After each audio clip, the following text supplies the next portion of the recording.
Assalamualaikum warahmatullahi wabarakatuh. Kami dari kelompok J akan mempresentasikan lanjutan dari materi Debt Investment chapter 17, yakni ada Equity Investment dan Other Reporting Issue. Sebelum itu, izinkan kami untuk memperkenalkan diri. Saya Syaira Edina dengan NPM akhir 304 dan rekan saya Sita Resmi Amarita dengan NPM akhir 331 serta rekan saya Laras Primalia dengan NPM akhir 063. Untuk slide selanjutnya akan dipaparkan oleh rekan saya.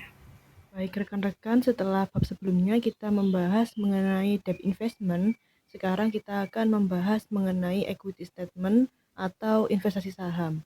Investasi obligasi dan saham memiliki kelebihan dan kekurangan yang saling melengkapi. Kali ini kita akan berfokus pada pembahasan investasi saham. Investasi saham memiliki kelebihan tidak perlu membayar cicilan pokok dan juga beban bunga, tetapi memiliki kerugian yaitu kepemilikan yang terbagi. Karena investasi ini berupa lembar-lembar saham, jadi akan terbagi dengan para pemegang lembar sahamnya. Kepemilikan ini memiliki persentase 100%, di mana ada yang 10%, 15%, dan presentasi lainnya tergantung pembelian saham oleh pemilik saham tersebut. Terdapat klasifikasi dari kepemilikan saham. Yang pertama yaitu kepemilikan saham kurang dari 20%, yaitu kepemilikan yang memiliki pengaruh kurang signifikan sehingga tidak berhak dalam pembagian laba bersih perusahaan, tetapi masih dapat mendapat pembagian dividen. Untuk perhitungan investasi ini menggunakan metode fair value, dan untuk penggunaan jurnalnya dapat ditulis sebagai berikut. Yang pertama yaitu ada jurnal untuk pembelian saham, yaitu investment pada cash. Yang kedua ada untuk penerimaan saham, yaitu cash pada dividend income. Dan yang terakhir yaitu jurnal untuk akhir tahun, yaitu untuk penyesuaian jika terjadi hal-hal yang tidak diinginkan. Misalnya tiba-tiba investment mengalami kerugian sehingga langsung mengurangkan kepada investmentnya, yaitu dengan jurnal dividen income pada investment. Dan yang terakhir untuk jurnal penyesuaian, karena jurnal penyesuaian ini harus menyesuaikan dengan harga pasar dan juga nilai bukunya, yaitu dengan jurnal allowance to adjust for sale security to market value pada unrealized gains on available for sale securities. Untuk yang kedua yaitu kepemilikan saham rentang 20% hingga 50%, di mana kepemilikan ini memiliki pengaruh signifikan dan mendapat laba bersih investasi sesuai dengan kepemilikan persentasenya. Dan untuk perhitungannya, investasi ini menggunakan metode equity. Perusahaan diperbolehkan tidak menggunakan equity method karena beberapa alasan. Salah satunya yaitu perusahaan kesusahan dalam mengaplikasikan equity method ini. Dan untuk penjurnalannya dapat dilihat sebagai berikut. Untuk jurnal pembelian sahamnya, investment pada cash, dan juga jurnal untuk penerimaan saham yaitu cash pada investment, dan untuk penjurnal laba bersihnya investment pada income. Untuk materi selanjutnya akan dijelaskan oleh rekan saya. Selanjutnya adalah lebih dari 50% ketika satu perusahaan memperoleh hak suara lebih dari 50% di perusahaan lain, maka perusahaan tersebut dikatakan memiliki kepentingan pengendali. Jadi perhitungan investasi ini menggunakan consolidated financial statement seperti gambar di samping. Selanjutnya saya akan menjelaskan mengenai summary of reporting treatment of investment. Jadi di debt investment sebelumnya itu terdapat HFC atau Held for Collection. Dia pendekatannya melalui biaya amortisasi. Untuk efek pendapatannya, bunga diakui sebagai pendapatan. Lalu yang kedua ada HFCS atau Held for Collection and Selling. Pendekatannya dia juga menggunakan fair value. Efek pendapatannya juga bunga diakui sebagai pendapatan, keuntungan dan kerugian yang belum dimasukkan, yang belum direalisasi dimasukkan dalam pendapatan komprehensif lainnya. Yang ketiga ada Note Held for Collection Trading. Dia pendekatannya juga pakai fair value. Jadi bunga diakui sebagai pendapatan, keuntungan dan kerugian yang belum direalisasi dimasukkan ke dalam pendapatan. Lalu yang keempat ada fair value option. Dia pendekatannya juga menggunakan fair value. Jadi bunga diakui sebagai pendapatan, keuntungan dan kerugian yang belum direalisasi dimasukkan dalam pendapatan. Pada materi equity investment ini ada trading, pendekatannya juga menggunakan fair value. Dividen diakui sebagai pendapatan, keuntungan dan kerugian kepemilikan yang belum direalisasi dimasukkan ke dalam pendapatan.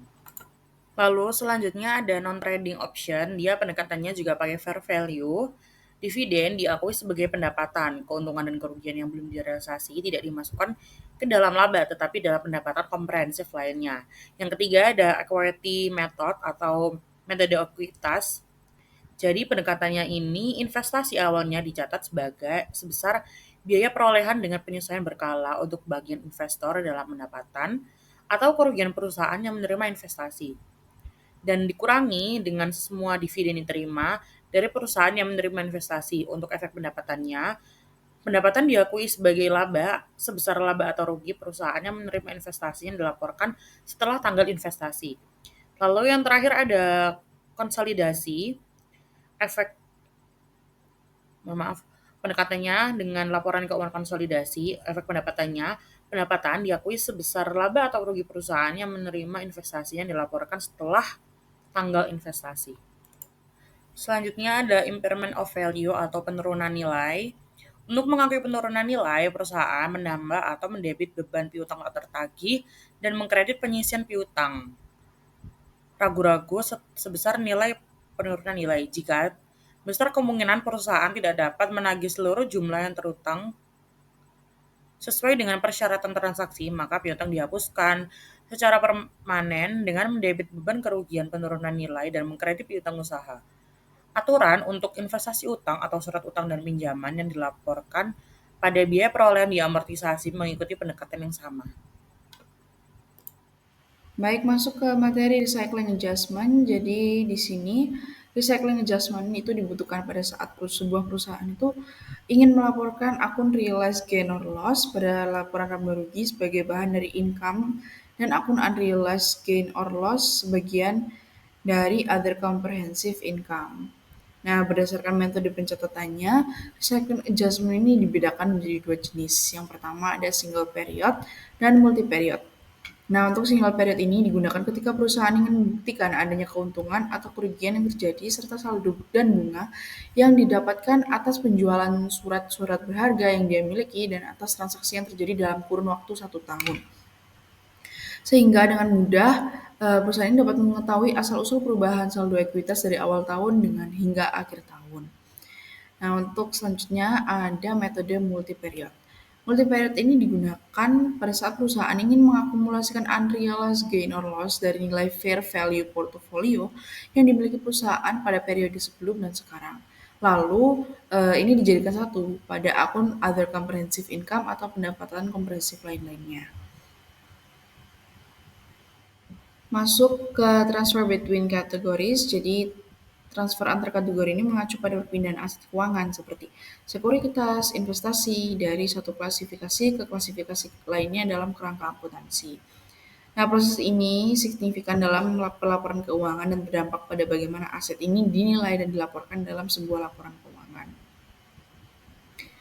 Nah, perusahaan ini biasanya memperlakukan perubahan antar klasifikasi atau transfer between categories ini secara prospectively atau pada awal periode akuntansi setelah perubahan dalam model bisnis.